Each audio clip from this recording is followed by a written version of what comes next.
여러분 세상에 이 많은 이 모든 사람들과 또 세상의 많은 사물들은 그 있어야 할 자리를 벗어날 때, 그 있어야 될 자리를 있을 때 가장 평안하고 기쁨을 가지고 살아갈 수가 있습니다. 그런데 그 위치가 틀어지거나 그 위치가 어긋나면 불행하거나 망가지는 인생이 돼요. 여러분 환절기인데 요즘 참 비염 환자들이 많이 있는 것 같아요.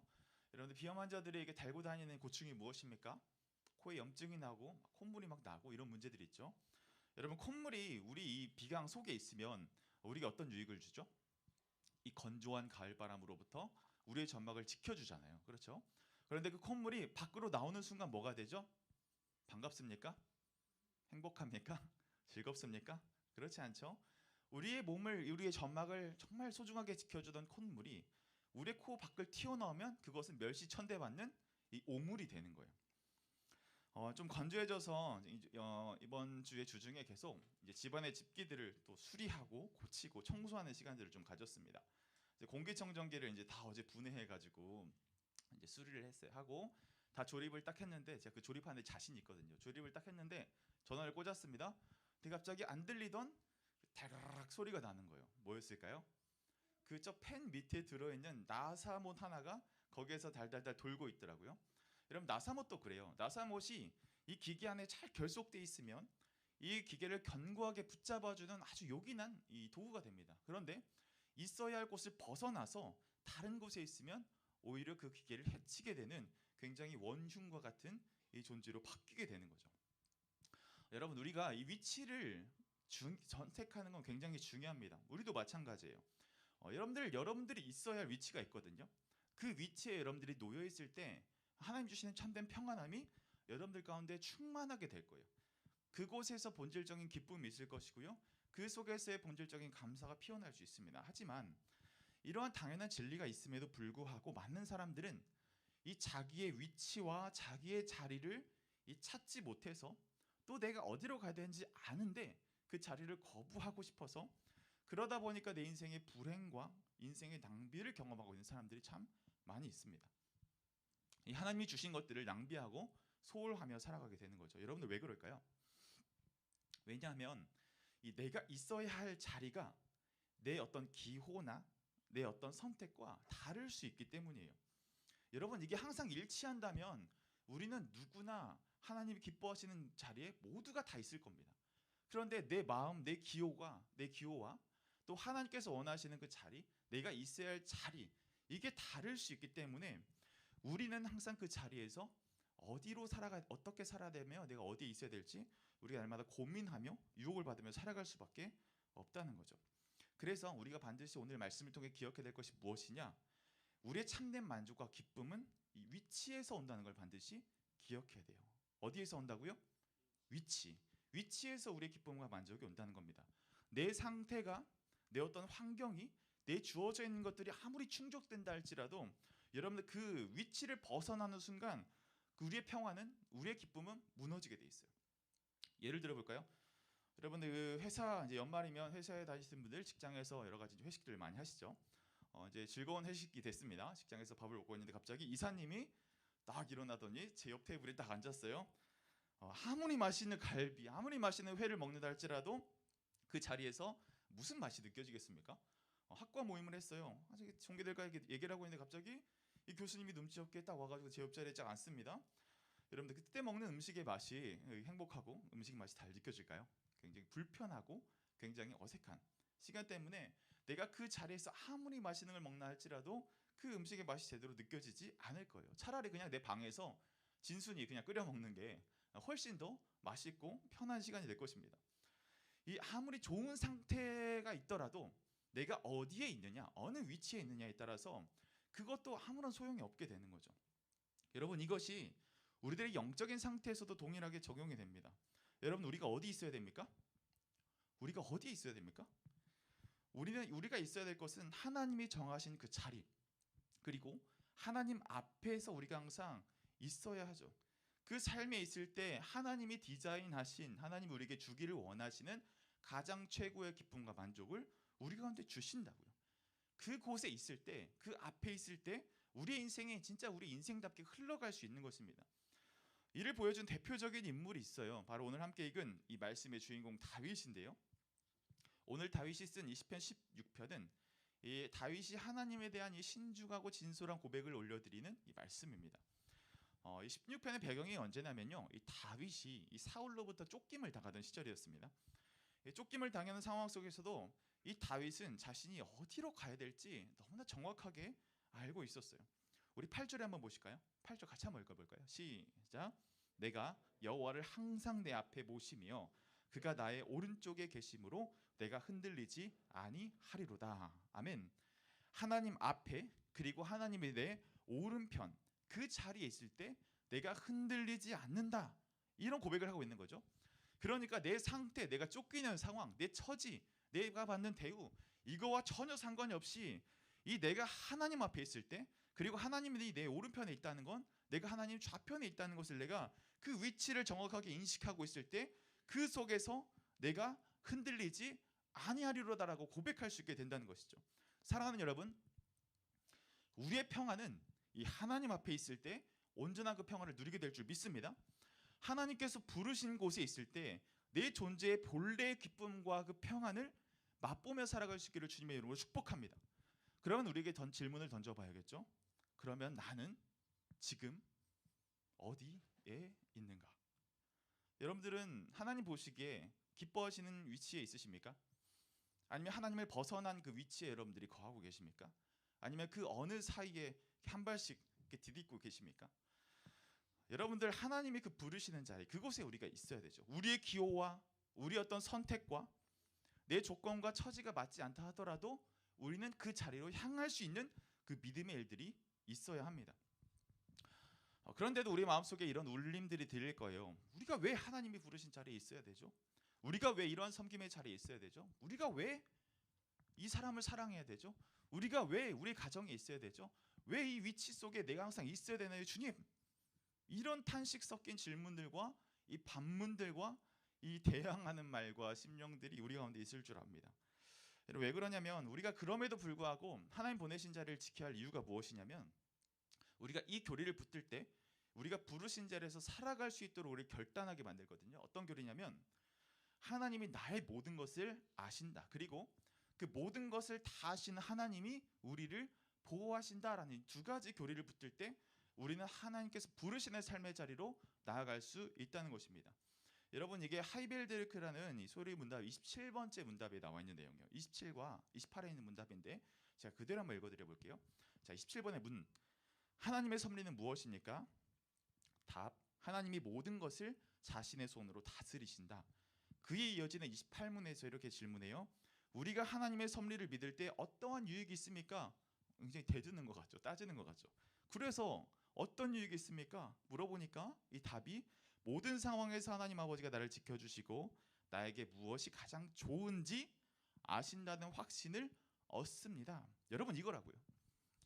이 하나님의 섭리 안에 우리가 있다면, 하나님이 우리의 인생을 인도하시는 분이라는 것을 우리가 믿는다면, 우리가 그분이 부르시는 그 위치, 그분의 앞, 우리가 그 자리에 위치할 때 그 하나님 아버지가 나를 지켜주시고 나에게 가장 무엇이 좋은지 알게 해주신다는 그 확신이 우리 가운데 생길 수 있다는 거예요. 여러분, 우리가 이 진리를 믿어야 합니다. 왜냐하면 우리는 우리 자신에 대해서 잘 모르거든요. 여러분들의 내면에 대해서 속속들이 다 아십니까? 요즘 제가 곱씹어보면서 짬짬이 읽고 있는 책이 있는데, 이 고든 맥도날드가 쓴 내면 세계 질서와 영적 성장이라는 책입니다. 제 내면 세계에 대해서 제가 정말 너무 무지했다는 것을 너무나 많이 깊이 반성하면서 읽고 있거든요.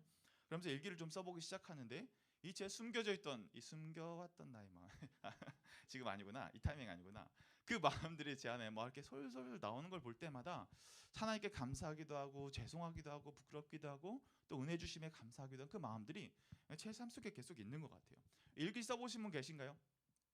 내가 미처 몰랐던 내 마음을 또 보게 되는 경우들이 있잖아요. 이처럼 우리는 내 감정, 내 생각, 내 저면에 깔린 생각들도 모르고 살아갈 때가 참 많습니다. 그리고 여러분들 스스로의 몸에 대해서도 잘 아십니까? 여러분, 인간의 많은 근육 중에 우리의 의지로 움직일 수 있는 근육보다 의지로 움직일 수 없는 근육의 종류와 개수가 더 많은 거 아십니까? 내가 움직일 수 있는 근육이 몇 개 생각보다 안 돼요. 크긴 하지만. 그러니까 우리는 몸도 내 몸이 어떻게 돌아가는지, 내가 방금 먹은 저녁이 어떻게 소화되는지도 내가 다 인식하며 살아가지 못한다고요. 그렇게 우리는 내 몸과 내 삶과 내 정신조차도 모르면서 살아가는 것이 우리들의 인생의 현실일진데, 그러면서 우리가 어떻게 하나님께서 우리를 다 아시고 그분이 보고하시고 인도하신다는 진리를 어찌 믿지 않을 수 있겠습니까? 그래서 우리가 이러한 교리를 믿고 하나님 내 인생을 책임지신다는 그것을 믿을 때 우리가 어디 위치에 있어야 하는가, 이 질문 앞에 우리가 서야 된다는 것이죠. 그러면 오늘 말씀 적용인데, 우리가 어디에 있어야 되는지, 우리의 자리를 어떻게 하면 찾을 수 있을까요? 오늘 두 가지로 적용하겠습니다. 첫 번째로는 이 은사가 있는 곳을 찾아라. 두 번째로는 은사를 발견할 수 있는 곳을 찾아라. 이 두 가지로 오늘 말씀 적용해 보도록 하겠습니다. 첫 번째, 여러분, 은사가 있는 곳이 여러분들이 있어야 할 위치입니다. 뭐가 있어야 된다고요? 은사가 있는 곳이 여러분들이 있어야 할 위치가 되는 것이죠. 여러분, 은사는 하나님이 거저 주시는 거예요. 하나님이 거저 주시는 선물입니다. 쉽게 말해서 내 어떤 노력이나 내 어떤 주의를 기울이거나 내가 그렇게 힘쓰지 않아도 남들보다 좀 잘하는 영역들이 있죠. 그렇죠? 남들보다 운동을 좀 더 잘한다든지, 남들보다 똑같이 교과서를 봐도 더 잘 외워진다든지, 남들보다 식물 이름을 더 잘 외울 수 있다든지, 여러 가지 여러분들만의 그런 은사들이 있잖아요. 이 은사는 나에게 선물로 주신 고유한 재능이기 때문에 우리는 이것을 자랑할 수도 없고 이 거저 나누는 삶을 살아야 되는 거죠. 그래서 이 고유한 은사는 이 나다움을 드러낼 수 있는 통로로 쓰여지게 됩니다. 그런데 내게 있는 은사대로 내가 위치하지 않게 되면, 내게 있는 은사를 사용하지 않고 우리가 무력하게 가만히 두게 되면 내 안에 고유한 것들, 즉 나의 존재의 목적을 무시하는 것과 동일합니다. 그래서 우리는 은사가 있는 곳에 내가 위치하는 것이 하나님이 주신 그 자리, 그리고 하나님이 보내신 자라는 그 확신의 근거가 우리 은사를 통해 점검될 수 있는 것이죠. 왜냐하면 은사는 내가 얻어낸 것이 아니라 하나님께서 주신 것이기 때문에, 내 노력으로 얻은 것이 아니기 때문에, 그래서 주신 은사의 쓰임반으로 가는 것이 우리가 마땅히 가야 할 위치인 줄 믿습니다. 그래서 여러분들의 은사가 무엇인지 집중할 때 내가 어디에 있어야 되는지 여러분들 정확하게 알 수 있는 거예요. 여러분들이 머물 자리가 어딘지 모르신 분 계십니까? 여러분들의 은사에 한번 귀 기울여 보십시오. 그리고 여러분들의 은사를 통해 여러분들이 있어야 할 것을 하나님께서 밝혀주시게 될 줄 믿습니다. 두 번째, 은사를 발견할 수 있는 곳이 바로 내 위치이다. 뭐라고요? 은사를 발견할 수 있는 곳이 내 위치입니다. 여러분, 은사는 고정된 것이 아니라 계속해서 발견되기도 합니다. 그래서 하나님은 내 기호와 내 어떤 선호에 반대되는, 전혀 걸맞지 않는 곳으로 우리를 보내실 때도 있거든요. 그런데 그렇게 인도하시는 무엇이냐? 그렇게 인도하시는 이유가 무엇이냐면 그 자리에서 발견하게 하시는 하나님의 은사가 있다는 것으로 우리는 해석할 수 있어야 돼요. 어떻게 그것을 확신할 수 있죠? 앞서 우리가 방금 붙들었던 그 교리, 하나님께서 모든 것을 아시고 우리를 다스리시고 그러한 모든 상황을 아시는 아버지가 나를 지켜주시고 나에게 항상 좋은 것을 주신다라는 그 확신 때문에 우리는 내 기호와 내 선호를 떠나, 내 처지를 떠나 하나님 원하시는 그 자리로 갈 수 있는 것이죠. 그 자리에 여러분들의 은사가 발견될 수 있다는 것입니다. 여러분, 저는 MBTI 검사를 하면 항상 바뀌지 않는 게 있어요. 뭘까요?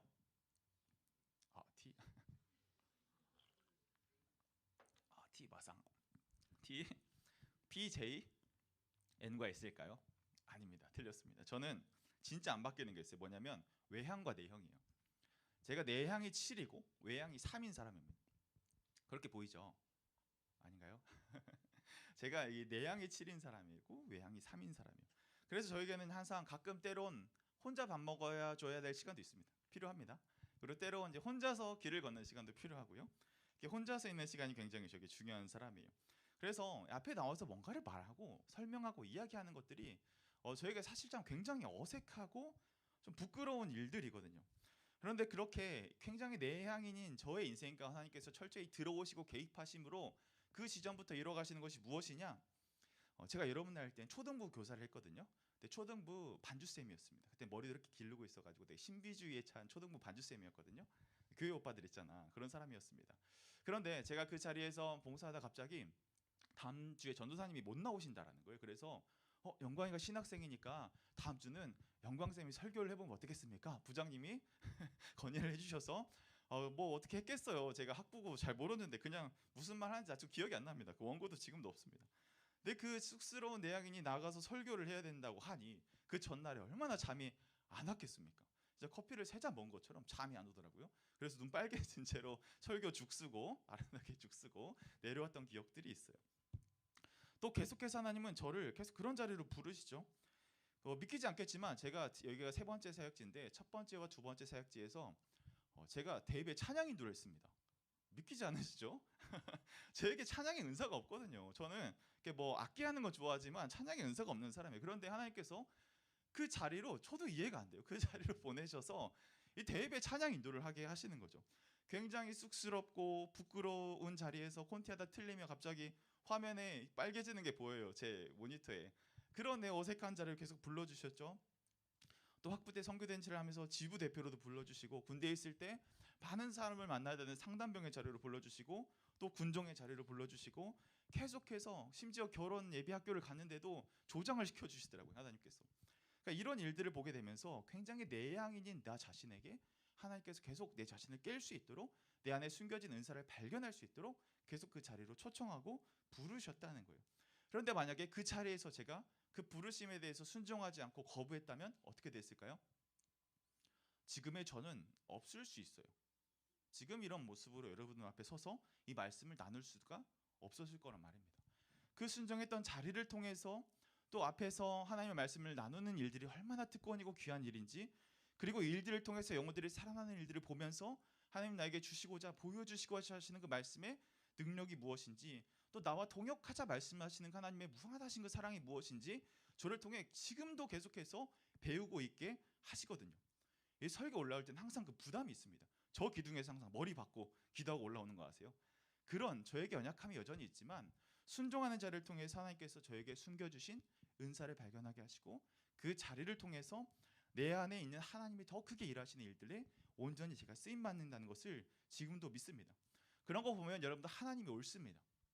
여러분들이 가진 성향보다, 여러분들이 가진 은사보다, 어쩌면 내 자신 자체보다 하나님이 더욱더 크신 줄 믿습니다. 하나님이 언제나 옳으신 줄 믿습니다. 여러분 그것을 믿으셔야 돼요.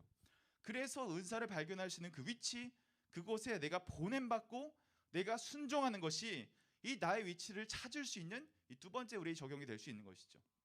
그렇다면 하나님께서 우리가 은사에 따라 그 위치하고 또 은사를 발견할 수 있는 그 자리에서 위치하게 된다면 우리의 삶이 어떻게 바뀌게 될까요? 여러분 그렇게 되면 이 존재가 주는 기쁨을 우리가 회복할 수 있게 됩니다. 여러분 은사는 하나님이 선물로 주신 거라고 했잖아요. 여러분들 개개인에게 고유하게 주신 것이라고 했잖아요. 그렇기 때문에 은사는 내 존재와 분리할 수 없어요. 그래서 내가 은사대로 쓰임받고 은사를 찾을 수 있음이 이 가장 나답게 살 수 있는 지름길이 될 수 있거든요. 여러분 내가 가장 나다운 상태에 있다면요, 여러분 그것은 스스로 존재가 주는 그 큰 기쁨을 누려낼 수 있는 것입니다. 여러분 여기 아이폰이 있는데 이 아이폰으로 못을 박을 수 있을까요? 박을 수 있어요. 이거로 충분히 못을 박을 수 있습니다. 그런데 이것으로 못을 박으면 아이폰 본래의 목적과 어긋나겠죠. 아이폰의 기쁨이 무엇이겠습니까? 열심히 와이파이와 LTE 신호를 잡아서 사람들에게 소통과 대화와 데이터를 제공해주면서 사람들이 더 즐거운 커뮤니케이션을 할 수 있도록 도울 때 이 아이폰도 그 나름의 쓰임에서 기쁨을 찾을 거란 말이죠. 그래서 우리가 그 은사대로 온전하게 쓰임받을 때 그 존재가 기쁠 수 있는 가장 최고의 자리로 하나님께서 옮겨주신다는 것을 믿으시기를 소망합니다. 여러분 그렇게 되면요 또 어떤 기쁨들이 따라오냐면요, 하나님이란 존재 자체가 더 기뻐할 수 있는 그 실마리가 될 수 있는 거예요. 여러분 웨스트민스터 소위문답 1문에 우리가 잘 알고 있는 중요한 이 질문이 있죠. 이 사람이 제일 되는 목적이 무엇인가? 이 질문에 뭐라고 답하고 있습니까? 그렇죠. 뭐라고요? 그렇죠. 하나님 영원롭게 하고 그분을 영원토록 즐거워하는 것이다. 아멘. 여러분 여기서 잘 보셔야 돼요. 즐거워하는 것이다라고 얘기하고 있어요. 하나님을 즐겁게 해드리는 게 아니라 하나님을 즐거워한다고 이야기하고 있습니다. 이 차이에 대해서 설명해 드릴게요. 직장 상사와 학과 선배를 즐거워하는 것과 즐겁게 해드리는 것엔 어떤 차이가 있죠? 상상이 되시죠? 그분을 즐거워하는 것은 그 사람 자체가 좋은 거예요. 그 사람과 함께하고 싶은 거예요. 그래서 그 사람과 밥도 먹고 싶고 같이 카페도 가고 싶고 이런 우리가 그 사람 자체가 좋기 때문에 그분을 즐거워할 수 있는 거죠. 그런데 그분을 즐겁게 해드리는 것은 무엇입니까? 인내가 따르죠. 수고가 따르죠. 그리고 내 에너지가 들죠. 내 돈이 들죠. 나의 애씀이 필요하죠. 이 차이입니다. 여러분, 하나님은 눈에 보이지 않아요. 그렇죠? 하나님이 눈에 보이지 않는데, 그래서 하나님은 나라는 존재를 나에게 또한 선물로 주신 것입니다. 앞서 말한 은사라는 이름으로 나라는 존재를 나에게 선물로 주셨어요. 그런 나라는 존재, 내 은사를 통해 이 존재의 기쁨이 회복된다면 뭐가 자연스럽게 회복될까요? 나를 보내주신 하나님의 존재 또한 우리가 기뻐할 수 있게 되는 것입니다. 그분을 기뻐해 드리는, 즐거워해 드리는 이 경건의 고행이 아니라 나에게 주신 그 은사, 그 자리에서 내 위치를 정확하게 찾고 그 위치에 내가 정확하게 위치하고 있을 때 이 내가 나조차도 기뻐할 수 있지만 나를 보내신 하나님도 즐거워 여길 수 있는 그러한 우리들의 기쁨의 본질이 회복될 수 있다는 것입니다. 여러분, 그렇게 하나님 자체를 즐거워히 여겨드리는 게 무엇이죠? 하나님 우리의 삶에서 찬양하고 높여드리는 것이 무엇입니까? 우리의 예배가 회복되죠. 그런 우리들의 삶의 모든 환경, 내가 받는 어떠한 대우, 어떠한 결핍, 내 조건, 그것에 흔들리지 않고 하나님을 영원히 기뻐할 수 있는 그 예배 회복이 그 지점부터 생길 수 있는 것이죠. 여러분, 그럼 그 은사를 가장 잘 사용하고 발견할 수 있는 곳이 어딜까요? 옆 사람들 한 번씩 보십시오. 옆 사람들. 바로 옆에 계신 분들과 함께하는 공동체입니다. 공동체. 공동체 안에 있을 때 여러분의 은사를 가장 잘 발견할 수 있고요. 그리고 발견한 은사를 가장 잘 사용할 수 있는 곳이 되기도 합니다. 그래서 여러분, 연말에 여러 가지 공동체 함께하는 많은 시간들이 있습니다. 이번 주에 점등식도 있고요. 또 땡큐 콘서트도 있고요. 여러 가지 함께할 수 있는 많은 만남의 장이 있고요. 우리 다음 주에 또 뭐가 있습니까?